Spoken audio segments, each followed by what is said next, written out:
और इसी खबर पर ज्यादा जानकारी के साथ आसिफ हमारे सहयोगी दिल्ली से जुड़ चुके हैं। आसिफ, स्थिति क्या कुछ है, बयां किया जा सकता है और बयां नहीं भी किया जा सकता है? वजह ये क्योंकि लोग जो हैं, खासकर जो यमुना नदी के आसपास के लोग, वो बहुत ज्यादा परेशान हैं।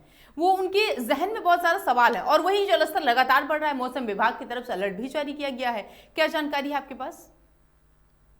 देखिए, आपको बता दें कि कल देर रात भी हथनीकुंड बैराज से कई लाख क्यूसेक जो पानी छोड़ा गया है वो हम्म। आज लगभग जो है दिल्ली पहुंचने की उम्मीद है। और उसके बाद जो है हालात जो है वो कहीं ना कहीं एक बार और खराब होते हुए नजर आएंगे, क्योंकि जिस तरह से लगातार हथनीकुंड बैराज से पानी छोड़ा जा रहा है और उसके अलावा जो लगातार पहाड़ी इलाके उनमें भी बारिश हो रही है और खुद मौसम विभाग ने भी अलर्ट जारी किया है, तो हम्म। उसको देखते हुए कहीं ना कहीं जो जलस्तर है वो लगातार बढ़ता जा रहा है। तो ऐसे में जो है कहीं ना कहीं जलस्तर बढ़ने का जो आज का जो अंदेशा है वो कहीं ना कहीं बढ़ेगा। तो ऐसे में यमुना किनारे स्थित जितने भी लोग हैं, जो डेली जीवन यापन करने वाले लोग हैं, वो कहीं ना कहीं इससे सबसे ज्यादा प्रभावित हो रहे हैं, क्योंकि यमुना के आसपास का खादर का जो एरिया है वो इससे पूरी तरीके से प्रभावित हो चुका है और सभी लोगों को अपनी जगह और अपने घर छोड़कर जो है ऊपर राहत शिविरों में जाने के लिए कहा जा रहा है। तो ऐसे में जो है सबसे ज्यादा परेशानियां उन्हीं लोगों को हो रही है। हालांकि दिल्ली सरकार की तरफ से पूरी व्यवस्था उनकी कराई गई है, लेकिन जो लोग हैं वो कहीं ना कहीं इस व्यवस्था से नाकाफी, इन व्यवस्थाओं से जो है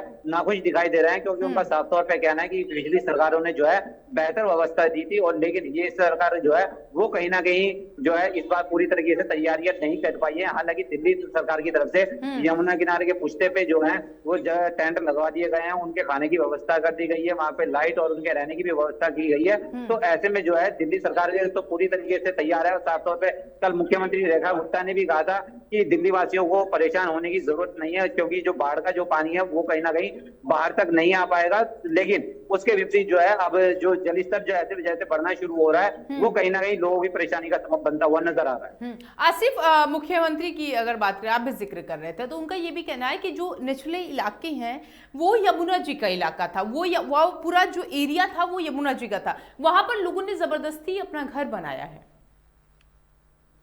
देखिए, यमुना के आसपास का जो एरिया है वो सारा खेती का एरिया है, और वहां पर जो है लगातार जो लोग खेती करते हैं वो वहीं पर ही अपना जीवन यापन करते हैं, वहीं पे उन्होंने अपने रहने की व्यवस्था करी है। तो ऐसे में जो है वो जहाँ पे उनकी खेत वगैरह होते हैं तो वहीं पे वो अपनी रहने की व्यवस्था करते हैं। तो ऐसे में जो है जब बाढ़ का पानी बढ़ना शुरू होता है तो सबसे पहले उन्हीं के जो झुग्गियां होती हैं, जो उनके रहने की जगह होती हैं, सबसे ज्यादा वो प्रभावित होता है। खास करके यमुना का जो नीचे का एरिया है वो सबसे ज्यादा प्रभावित होता है। तो ऐसे में ये उन्होंने साफ तौर पे कहा कि लोग वहां पे रहते हैं तो कहीं ना कहीं वो जरूर परेशान होंगे, लेकिन उनके लिए भी दिल्ली सरकार ने पूरी तरह से व्यवस्था करी है।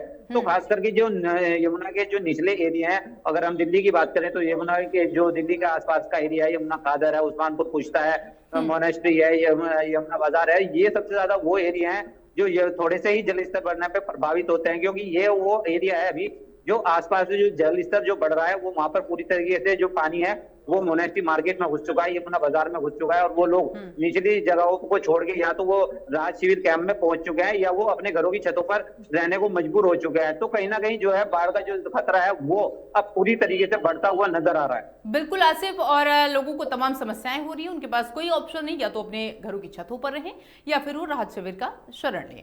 और बहुत बहुत शुक्रिया आसिफ आपका हमारे साथ जुड़ने के लिए और तमाम